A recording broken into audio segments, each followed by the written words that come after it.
सबसे पहले आपसे एक क्वेश्चन पूछता हूं, क्या आप लोगों ने कभी कागज का प्लेन उड़ाया है?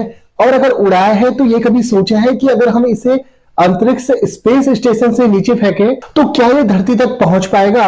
और अगर धरती तक पहुंचेगा तो किस हालात में पहुंचेगा? आज का पूरा वीडियो इसी क्वेश्चन के ऊपर है। वीडियो अगर आपको अच्छा लगे तो इसे शेयर और चैनल को सब्सक्राइब जरूर करना। चलिए शुरुआत करते हैं। सबसे पहले बात करते हैं कि क्या वाकई में ऐसा किसी ने सोचा था? जी हां, ऐसा पहले भी सोचा गया है और बाकायदा जापान के कुछ वैज्ञानिकों ने इसकी टेस्टिंग भी की है। अब इन सारी चीजों के बारे में जानने से पहले सबसे पहले आपको जानना होगा कि इंटरनेशनल स्पेस स्टेशन क्या है, जहां से हम अपने इस कागज के एरोप्लेन को धरती की तरफ उड़ाने वाले हैं। इंटरनेशनल स्पेस स्टेशन एक साइंटिफिक लैब है जो कि अंतरिक्ष में घूम रही है। यह अंतरिक्ष स्पेस स्टेशन धरती के चारों ओर चक्कर लगाता है। कई देशों ने इसको मिलकर बनाया था और साथ ही यहाँ पर बहुत सारे अंतरिक्ष यात्री रहकर आ चुके हैं। बहुत सारे वैज्ञानिक प्रयोग इसके अंदर लगातार किए जाते हैं। अब बात करते हैं धरती से ISS मतलब इंटरनेशनल स्पेस स्टेशन की दूरी कितनी है। इसकी दूरी लगभग 400 किलोमीटर है और धरती के चारों ओर यह लगभग 28,000 किलोमीटर प्रति घंटे की स्पीड से उड़ रहा है। इसका मतलब यह हुआ कि हर 90 मिनट में यह पृथ्वी का एक चक्कर पूरा कर लेता है। चलिए अब फिर से आते हैं अपने क्वेश्चन पे, जो कि मैंने शुरुआत में पूछा था कि अगर ISS से मतलब इंटरनेशनल स्पेस स्टेशन से कोई कागज का बना हुआ हवाई जहाज फेंका जाए तो क्या वो धरती तक पहुंचेगा, और अगर पहुंचेगा तो वो किस हालत में पहुंचेगा? इन सब की शुरुआत होती है जापान की एक पुरानी कला जिसका नाम है ओरिगामी। ओरिगामी टेक्निक में कागजों से कुत्ते, बिल्ली, भेड़, एरोप्लेन, बस, ट्रेन, ये सारी चीजें बनाई जाती हैं और जापान के अंदर बाकायदा इन सब चीजों का कंपटीशन भी होता है। इसी में ओरिगामी पेपर एरोप्लेन एसोसिएशन के अध्यक्ष थे ताकुओ तोडा। इनको एक दिन ये आइडिया आया। इसके बाद में जाते हैं टोक्यो विश्वविद्यालय के aerospace engineer professor Shinji Suzuki के पास और पूछते हैं कि ये सब मुमकिन हो सकता है? क्या हम कागज का कोई ऐसा एयरप्लेन बना सकते हैं जो स्पेस स्टेशन से धरती तक सही सलामत आ जाए? शुरुआत में सभी वैज्ञानिकों का मानना था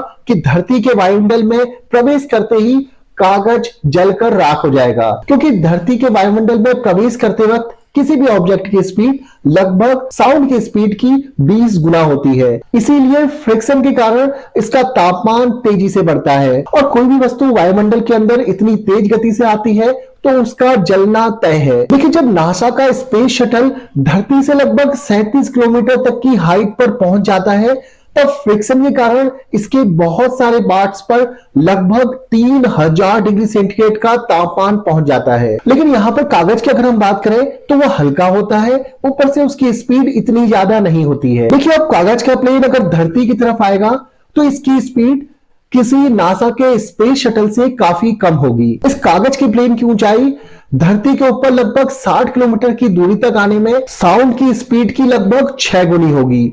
इसके बाद सुजुकी ने कागज के एरोप्लेन के बाहर ग्लास पेंटिंग करी और इसको विश्वविद्यालय के अंदर ही लैब में हाइपरसोनिक विंड टनल के अंदर टेस्ट किया। देखिए, इस विंड टनल में कागज के प्लेन के ऊपर ध्वनि की स्पीड से 7 गुना तेज हवाएं फेंकी गई और इस दौरान कागज का प्लेन 400 डिग्री सेंटीग्रेड तक गर्म हुआ और लगभग 10 सेकेंड तक इसने इस पूरे झंझावात को झेला। इसके कई साल बाद टोक्यो यूनिवर्सिटी से ही 2 वैज्ञानिकों का एक रिसर्च पेपर भी आया और इस रिसर्च पेपर की मुख्य बातें थी कि क्या कागज का प्लेन स्पेस स्टेशन से धरती की ओर उड़ सकता है, और दूसरा इसमें सवाल था उड़ते वक्त उसका रुख कैसा रहेगा। और इस रिसर्च पेपर का तीसरा पॉइंट था कि क्या धरती के वायुमंडल में घुसते हुए कागज का एरोप्लेन इस सबको झेल पाएगा और धरती तक पहुंच पाएगा या फिर जलकर राख हो जाएगा। इसके बाद एक कंप्यूटर सिमुलेशन से इसकी रफ्तार, उड़ने की दिशा और हवा की गति को मापते हैं और एक कंप्यूटर सिमुलेशन तैयार किया जाता है। कंप्यूटर सिमुलेशन मतलब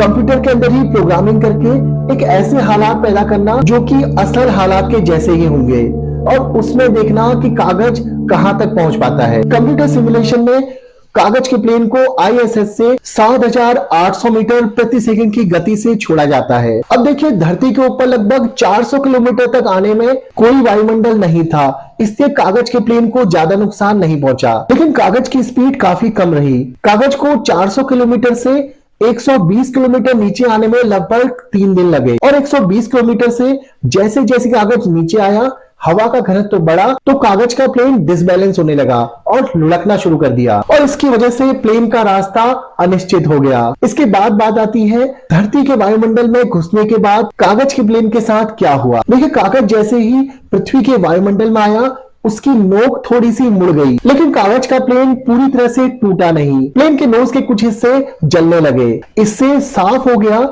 कि अगर कोई कागज का प्लेन स्पेस से धरती के वायुमंडल से होकर धरती तक पहुंचेगा तो वो जलकर राख जरूर हो जाएगा। अब बात करते हैं कि आखिर ये एक्सपेरिमेंट किए क्यों गए। देखिए, इसका मकसद किसी कागज के प्लेन को वायुमंडल से धरती की तरफ उड़ाना नहीं था। इसका मकसद था कि कागज जैसे ही हल्के फुल्के मटेरियल को तैयार करके ये देखा जाए कि क्या इससे स्पेस शटल या फिर वायुयान बनाए जा सकते हैं जो कि हल्के होंगे और पृथ्वी के वायुमंडल को पार कर पाएंगे। दोस्तों, आज की वीडियो आपको कैसी लगी? अगर आपको वीडियो पसंद आई तो अपने दोस्तों के साथ जरूर शेयर कीजिए और ऐसे ही इंटरेस्टिंग टॉपिक्स के लिए चैनल पर बने रहिए। चैनल को सब्सक्राइब कर लीजिए। मिलता हूं आपसे नेक्स्ट वीडियो में, तब तक अपना ख्याल रखिए। जय हिंद।